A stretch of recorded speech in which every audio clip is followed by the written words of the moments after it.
Assalamualaikum warahmatullahi wabarakatuh. A'udzubillahi minasyaitonir rajim. Bismillahirrahmanirrahim. Alhamdulillahi rabbil alamin. Wassalatu wassalamu ala asyrafil anbiya'i wal mursalin. Sayyidina Maulana wa nabiyyina wa habibina wa syafi'ina wa qudwatina wa uswatina Muhammadin sallallahu alaihi wasallam wa ala alihi wa ashabihi ajma'in. Allahumma faqihna fid din waftah alaina futuhal arifin waj'al a'malana khalisatan liwajhikal karim ya arhamar rahimin. Allahumma iftah alaina hikmatak wa anshur alaina min khazain rahmatika ya arhamar rahimin. Rabbi shrah li sadri wa yassir li amri wahlul 'uqdatam min lisani yafqahu qawli walhamdulillahi rabbil alamin. Amin. Qala al-musannif rahimahullahu ta'ala wa nafa'ana wa iyyakum bi'ulumihi fid dharain amin. Alhamdulillah, pertama dan selamanya marilah sama-sama kita panjatkan setinggi-tinggi kesyukuran kita ke hadrat Allah Subhanahu wa ta'ala, kerana pada malam ini Allah Ta'ala masih lagi menghimpunkan kita bersama, diberi peluang kepada kita dengan cara terus diberikan daripada nikmat Allah Subhanahu wa ta'ala. Antaranya dua nikmat terbesar, iaitulah nikmat iman dan juga nikmat Islam. Kemudian nikmat sihat tubuh badan. Dalam keadaan orang lain Allah Ta'ala uji dengan kesakitan, Allah Ta'ala uji dengan tidak sihat, macam-macam penyakit. Tapi Allah Ta'ala bagi peluang kepada kita sihat wal afiat untuk kita hadir berjamaah, boleh buat amal ibadat kepada Allah Subhanahu wa ta'ala. Juga diberikan kepada kita kesempatan ada masa. Kadang-kadang setengah orang ada masa juga tapi tidak diberi taufik dan hidayah. Masa banyak tapi duduk rumah. Kira tempat kita lah, tempat kita bagus, mari masjid belakang malam-malam, alhamdulillah. Noyaknya ada peluang, ada masa, tapi tidak diberi taufik dan hidayah oleh Allah Ta'ala, menyebabkan susah nak mari ke rumah Allah Ta'ala. Tapi kita semua pada malam ini, yang hadir pada malam ini, amba kira sebagai salah satu daripada kita nak bawa apakah yang dikatakan sebagai catatan amalan pahala kebajikan kita untuk kita bawa menghadap Allah Ta'ala pada hari akhirat nanti, insya-Allah. Tuan-tuan, puan-puan yang dirahmati oleh Allah Subhanahu wa ta'ala, insya-Allah pada malam ini kita sambung kuliah kita daripada kitab Fiqhus Shalah pada muka surat 62. Alhamdulillah, pada kuliah yang lepas telah pun kita sebut, kita bincang bersama tentang istinja, ataupun juga disebut dengan istijmar, dalam keadaan kita nak membersihkan diri kita, ataupun kita nak bersihkan juga daripada najis-najis yang keluar daripada tubuh badan kita dengan cara istinja. Maka pada malam ini kita sama pada muka surat yang ke-62 pada bab ataupun tajuk adab qada hajat. Qada hajat istilah kita gak lagu mana? Maknanya bila masuk ataupun bila siapa masuk, kita buang najis daripada tubuh kita, sama ada kubur dan dubur. Dia kita dengar bunyi rekah je. Dia berok kecing, benda mudah, benda simple, benda yang menjadi tabiat kepada kita sebagai seorang manusia. Tapi rupa-rupanya benda ini juga termasuk pada bab hukum kita jaga kebersihan, ataupun dalam bab fiqh disebut sebagai hukum taharah, hukum kita jaga kebersihan kita. Kenapa? Kerana ini juga kadang-kadang menjadi pencegah ataupun peneguh kepada kita untuk kita sah dalam amal ibadat kita kepada Allah Ta'ala. Nampak benda remeh, nampak benda biasa, tapi besar kesan pada amal ibadat kita. Kalau tak kena cara, tak kena kaedah dia, maka boleh jadi amal ibadat kita pun tak diterima oleh Allah Ta'ala. Maka sebab itulah antaranya juga disebut dalam kitab ini, maka pengarang kitab ini menyebut bahawa satu bab iaitulah pada bab adab qada hajat. Dia baik. Kencing dan berak ada mempunyai adab dan cara dia. Setiap benda ada kaifiat, bukan setakat benda-benda yang kita buat sehari-hari, malahan juga pada hukum ataupun pada amal ibadat kita. Semaya ada cara dia, ada adab dia, ada syarat dia, ada syarat sah dia, ada membatalkan solat, macam-macam. Maknanya kaifiat dia bahasa Arab sebut. Kena dengan kaifiat maka sah semaya kita. Kalau tak kena dengan kaifiat, boleh jadi semaya kita jatuh kepada batal ataupun mardudun, ditolak oleh Allah Taala. Begitu juga bukan setakat pada bab solat, begitu juga pada bab qada hajat. Dia ada cara dia. Maka sebab itulah pengarang kita mari kepada kita satu tajuk, adab qada hajat, kecil dan berak. Maknanya kita berhadas kecil, dia kita buai air, berok ke, kencing ke, maknanya ada adab dia. Ada cara haram, ada yang makruh dan ada yang sunat. Kita kena faham pada bab hukum, pada bab fiqh dia ada 5. Cuma dalam kitab ni dia sebut pada bab qada hajat ini, pengarang kitab fiqh solat ini akan sebut pada bab hukum haram, makruh dan sunat. Maksudnya kita kena faham apakah yang dikatakan dengan haram, apakah yang dikatakan dengan makruh dan juga sunat. Bahkan ulama fiqh sebut kepada kita ada 5 semua. Gapo dia? Wajib, sunat, haram, makruh dan harus. Ini benda yang dikatakan sebagai hukum qat'i pada bab fiqh. Apakah yang dikatakan dengan wajib tadi? Wajib yang itulah satu amalan bila mana kita buat boleh pahala, bila mana kita tinggal dosa. Gapo dia contoh dia? Semaya. Semaya hukum taklifi, hukum ke atas orang-orang ataupun orang yang digelar sebagai mukallaf, hukum dia jadi wajib. Makna kata buat boleh pahala, tinggal dosa. Itu dia makan sebagai wajib. Begitu juga amal ibadat lain yang dituntut dalam syarak, puasa kita, zakat kita, semua tu dikatakan sebagai wajib. Makna kata buat boleh pahala, tinggal dosa. Yang kedua disebut sebagai sunat. Apa dia pula sunat? Iaitulah perbuatan-perbuatan atau amalan-amalan yang digalakkan kita buat oleh syarak. Syarak menggalakkan kita buat, syarak suruh kita buat. Sebab apa? Kerana diberi pahala bagi siapa-siapa yang buat dia, namun tidak berdosa jika ditinggalkan dia. Ini hukum sunat. Maknanya hukum sunat, buat boleh pahala, kalau tak buat tak dosa. Maknanya inilah sebenarnya salah satu yang dikatakan sebagai satu cara kita nak menampung pada amal-amal kewajipan kita. Kadang-kadang hak semaya kita tu tak sempurna, sah dah tapi tak sempurna. Tak diterima dah, maknanya dari segi cukup belaka dah, cuma ada kelompongan-kelompongan, maka di sini diberi pula satu pahala oleh Allah Taala menerusi amalan-amalan sunat.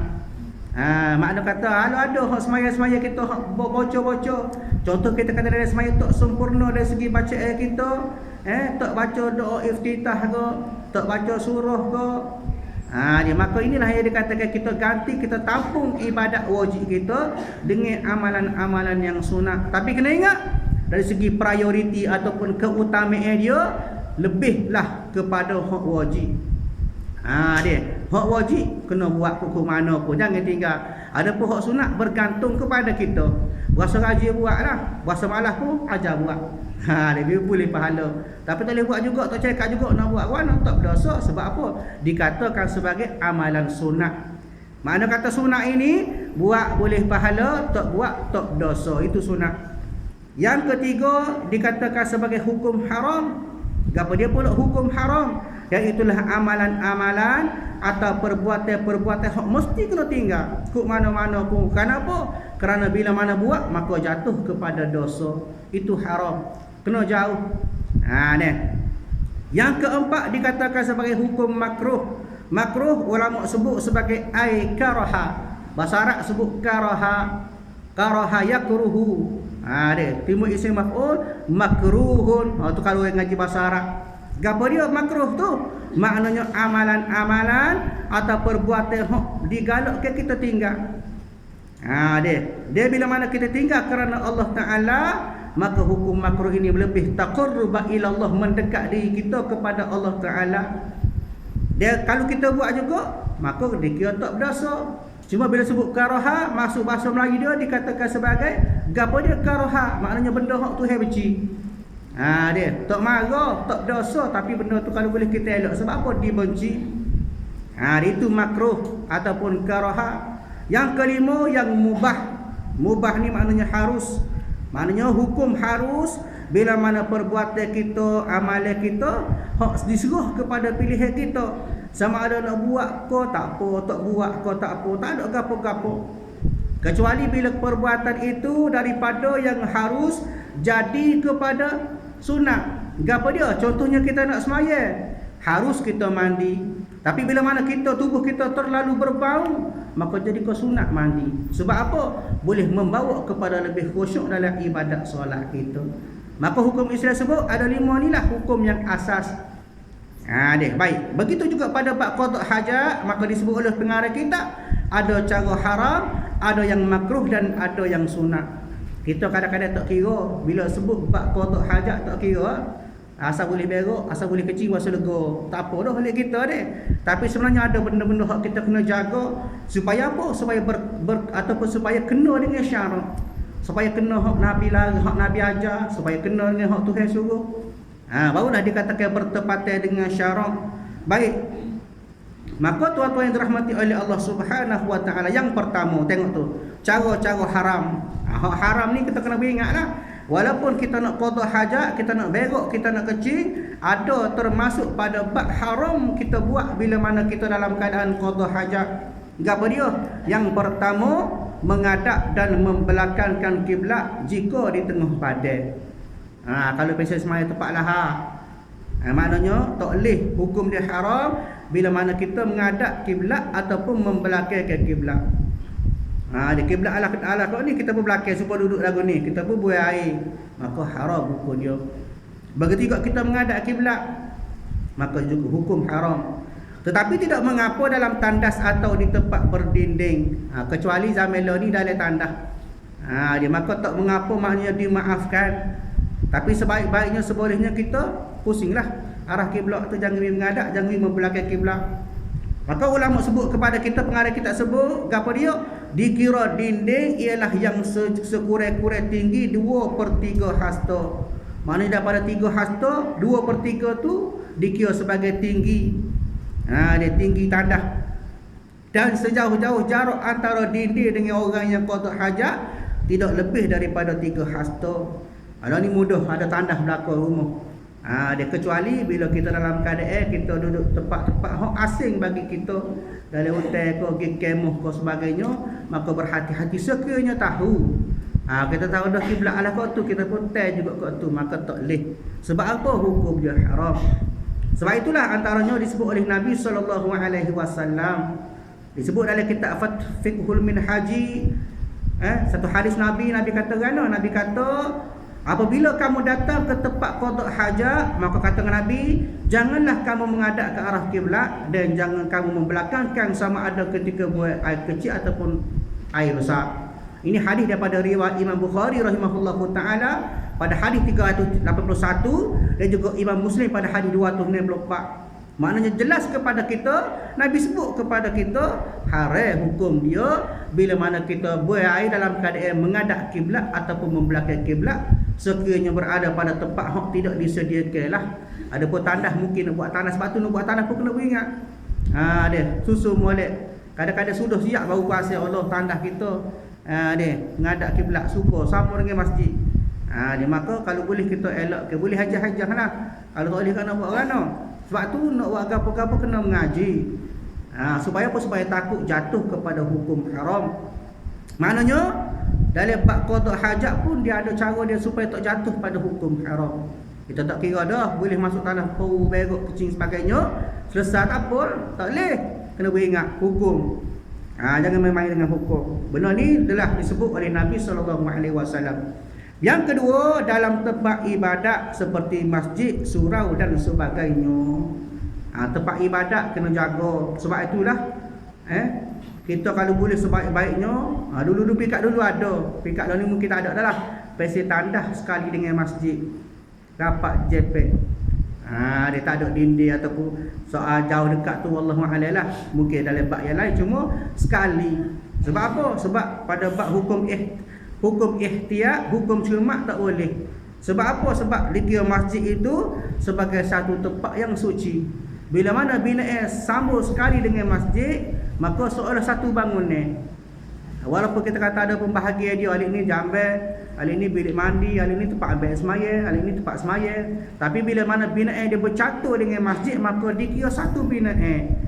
Bila mana dalam keadaan itu, maka disebut oleh ulama sebagaimana kita dalam keadaan kita ni nak mengotorkan masjid juga. Bila mana cemar tandah ataupun ada tandah dalam kawasan masjid bersekali dengan masjid, binaan sekali dengan masjid, maka sudah pun mengganggu kesucian masjid tersebut. Sebaik-baiknya biar terpisah bangunan masjid suku, bangunan tandas suku. Supaya sinilah alhamdulillah terasing. Maknanya jangan campurkan apa, kerana masjid disebut sebagai satu tempat ibadat kita, rumah ibadat. Sebab itu masjid-masjid semua tu kena jaga molek. Bukan setakat tandas saja, dalam masjid pun kena jaga. Bahkan hadis Nabi sebut, satu ketika Sayyidatina Aisyah radhiyallahu anha sebut, dia kata katanya amara Rasulullah sallallahu alaihi wasallam bina'il masajid fi durin wa an tanzufu wa tutayyibu. Nabi sebut, satu ketika Aisyah sebut bahawasanya Nabi sallallahu alaihi wasallam telah memerintahkan supaya dibina masjid-masjid di rumah dan di kampung serta dibersihkan dan diwangikan. Makna kata masjid bukan setakat tak boleh kita buat hajat ataupun kita buat najis rata-rata, bahkan juga kena jaga kebersihan masjid. Tak kira lah masjid ke, musalla ke, surau ke, kena jaga molek kebersihan dia. Supaya apa? Supaya tidak termasuk pada bab orang-orang yang mengotorkan masjid ataupun orang-orang yang tidak menjaga kesucian masjid. Bahkan banyak pendapat-pendapat ulama sebut kepada kita, juga disebut dalam Al-Quran tentang apakah yang dikatakan sebagai pahala ataupun ganjaran orang-orang yang jaga kebersihan masjid, kebersihan musalla, kebersihan surau. Walaupun kita buat sebesar kotoran sikit sahaja, Tuhan bagi balasan dia.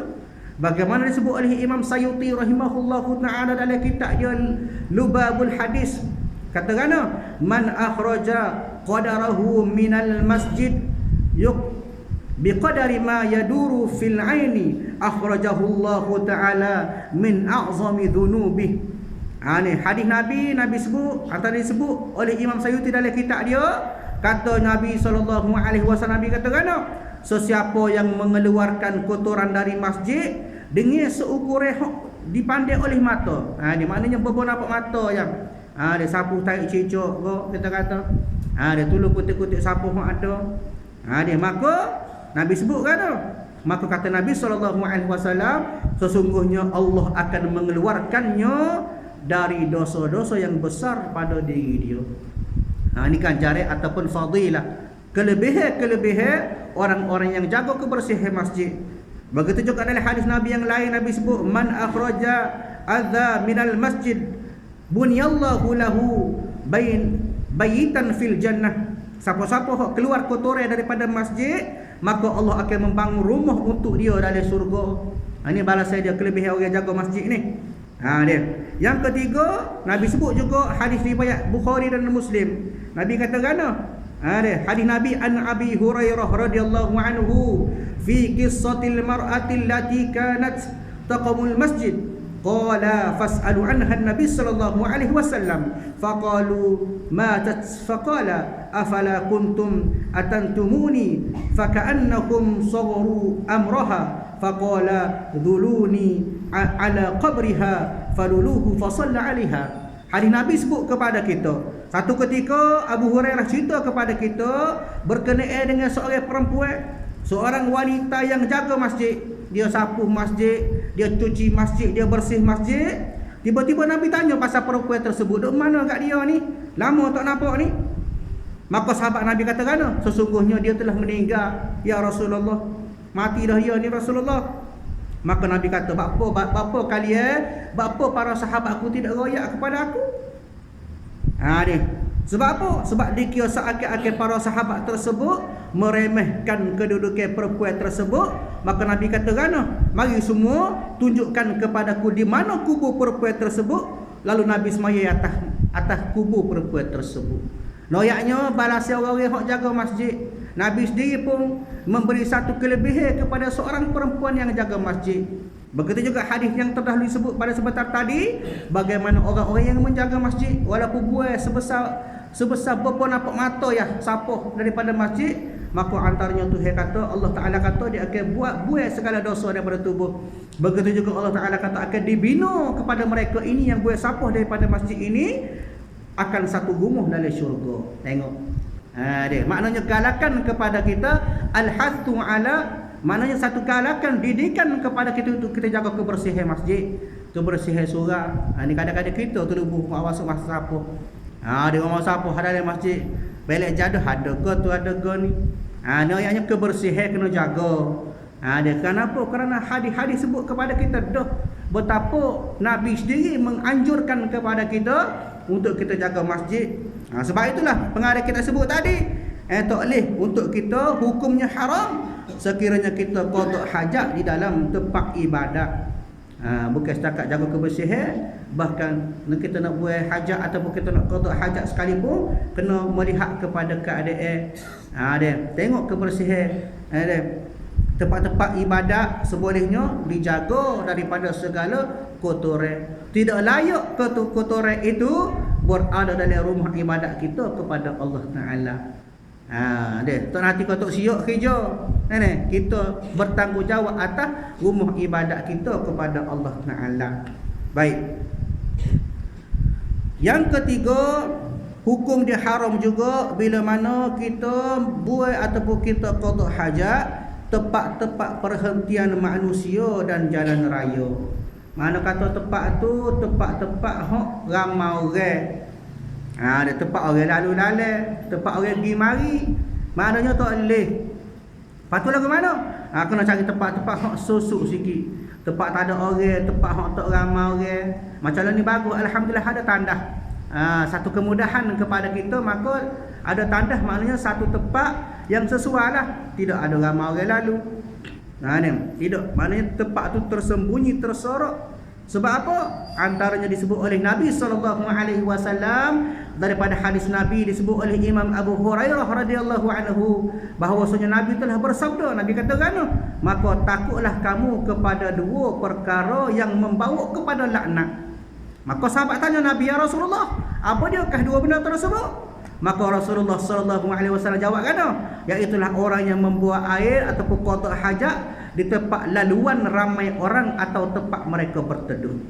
Ini hadis yang diriwayatkan oleh Imam Muslim dan juga daripada Imam At-Tabrani, diambil daripada kitab Fiqhul Manhaji juga. Maknanya kepada kita bila tengok keadaan itu bersesak-sesak, agak-agak ramai orang, maka kita seboleh-bolehnya cari tempat yang terlindung. Tapi lah ni alhamdulillah, lah ni mana-mana pun ada tandah. Dia berhenti mana-mana pun RNR sebagainya, resi minyak ke apa, semua tu ada tandah belakang. Maka baguslah. Sebagai apa? Sebagai satu cara nak menepati sunnah Nabi ajar kepada kita supaya mengelakkan daripada kita membuang air ataupun qada hajat di tempat umum ataupun tempat-tempat ramai orang. Kena jaga tu.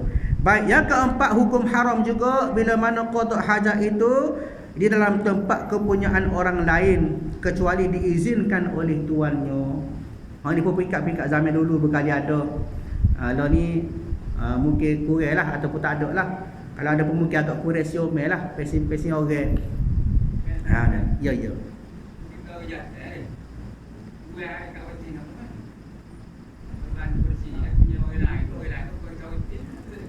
Okey. Baik. Dia berbeza kepunyaan dengan tempat yang telah disusun. Hak untuk ditina bukan bermaksud itu hak orang perempuan. Tengok keadaan. Kalau tak ada orang tengah malam buta, mana ada orang perempuan, maka kita pun tak ada masalah. Janji tempat tu dikira sebagai gezet, sebagai tandas, tak ada masalah. Kecuali kalulah masa-masa yang boleh bawa kepada fitnah. Contohnya tanya-tanya orang tengah-tengah hari boleh ataupun tengah ada ramai-ramai orang, tiba-tiba kita pun tandas lelaki ada, berasa kosong dia tu kena pergi atas dia tu, tak boleh.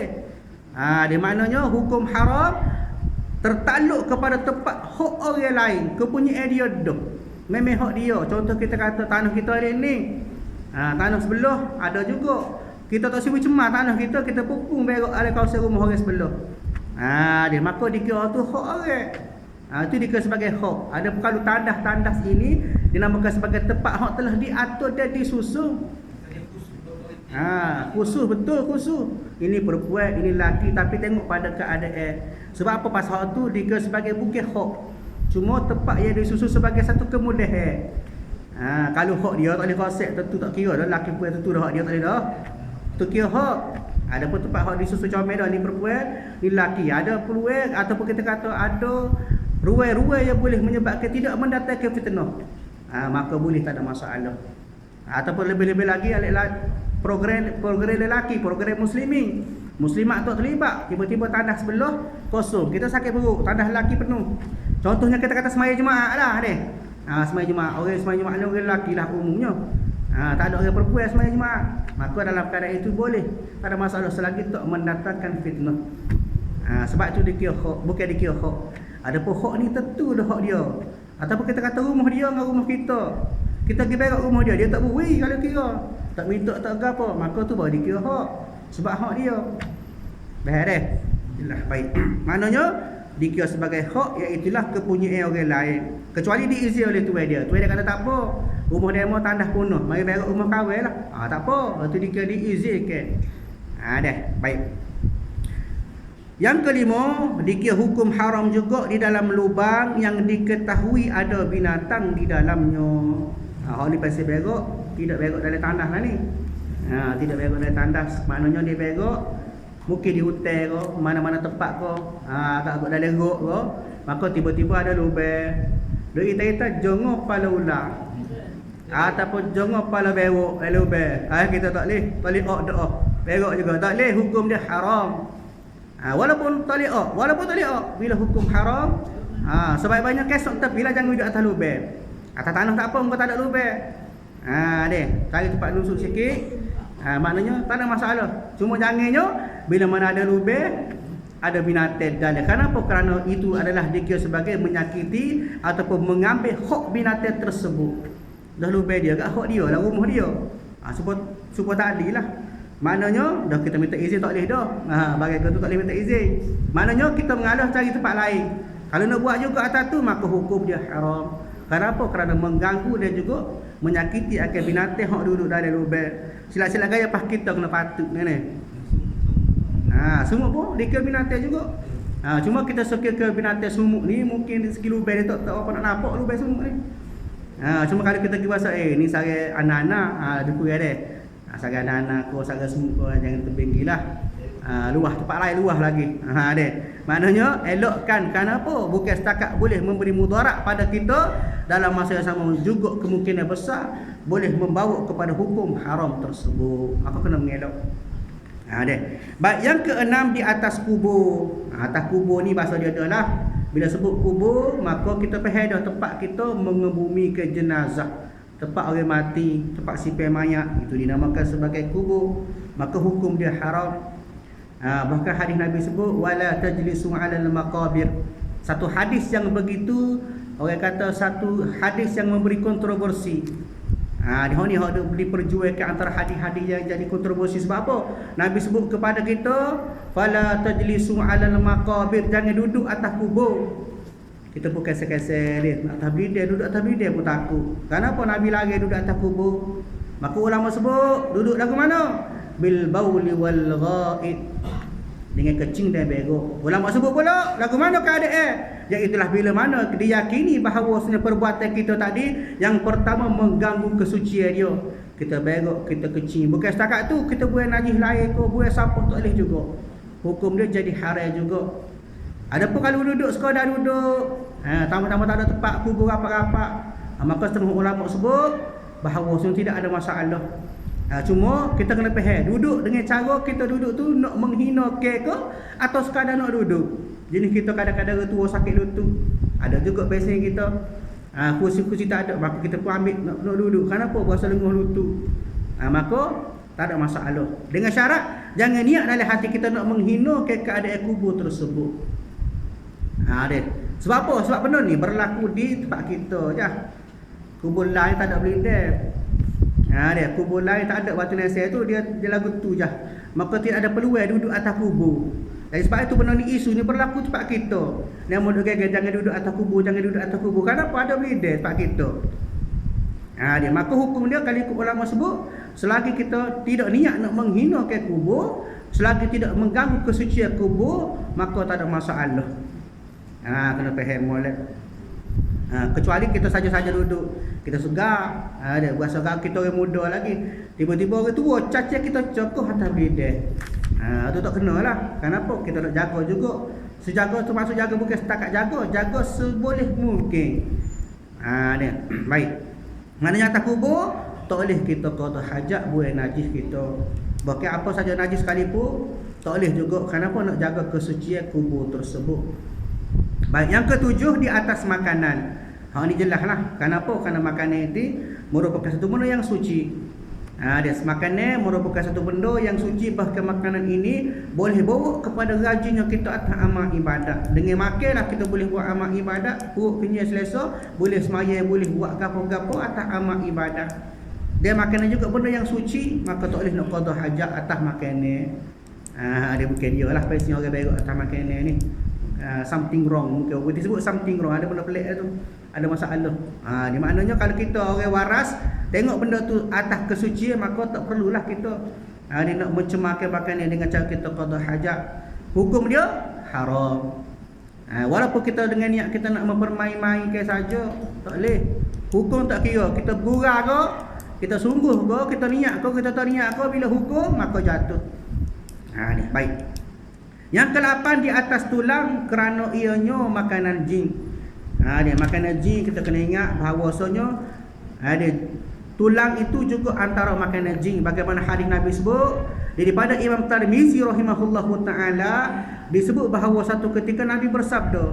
Nabi kata kana? Nabi kata la tanstaju bidusi wala bil idami fa innahu zadu ikhwanikum minal jinni. Nabi sebut janganlah kalian beristinja, maknanya membersihkan kotoran kita dengan kotoran, dan jangan pula dengan tulang. Kenapa? Kerana keduanya merupakan bekal bagi saudara kalian daripada kalangan jin. Dia tulang. Dia maknanya atas tulang tak boleh nak kita buat air lah, ataupun tak boleh nak kita qada hajat. Baik, yang ke-9 di atas Quran dan kitab-kitab agama, jika ada niat menghina, nescaya boleh jadi murtad kepada kita. Hal ini sebagaimana Amba sebut pada kuliah yang lepas, menyebabkan ataupun berlakunya murtad ataupun riddah, keluar daripada agama Islam bila mana ada niat kita nak menghina segala-galanya yang dikatakan sebagai dalil atas wujud Allah Ta'ala dan juga atas kesucian kitab Allah, kitab Al-Quran. Quran ke hadis ke kitab-kitab agama yang boleh bawa kepada pemahaman kita berkait dengan agama, ada niat nak menghina maka jadi murtad. Lagu mana cara hina? Antaranya ialah dengan cara kita qada hajat atas Quran. Ini banyak yang digunakan oleh orang-orang bukan Islam, dia nak memprovokasi agama kita. Dia buat video berok atas Quran sebagainya. Hukum dia lagu mana? Dia hukum dia tak jadi murtad lah. Pasal apa? Pasal dia Islam dah. Kita ni hak Islam ni hak nak mempermain-mainkan. Kadang-kadang baca Quran ikut suka kita atas niat kita nak menghina ke Islam, nak gurau sebagainya, maka bila sebut hukum tak boleh nak gurau. Tambah-tambah dengan Quran, hadis dan sebagainya yang membawa kepada kesucian kita tu berdasarkan agama Islam, maka kena jaga. Bahkan lagi kalau kita nak qada hajat atas Quran.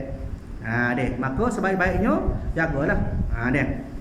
Yang ke-10 yang terakhir, membawa sesuatu yang bertulis ayat Al-Quran, Al-Hadis, nama Allah dan nama-nama Nabi. Kita nak masuk tandas bawa benda-benda ni. Bawa Quran ke, bawa hadis ke, bawa nama Allah ke, bawa nama-nama Nabi. Sebab itulah kena jaga. Tambah-tambah kadang-kadang telefon kita tu kena jaga, beringat molek. Sebab tu tidak digalakkan lah. Pasal kita buat bunyi tu ayat Quran.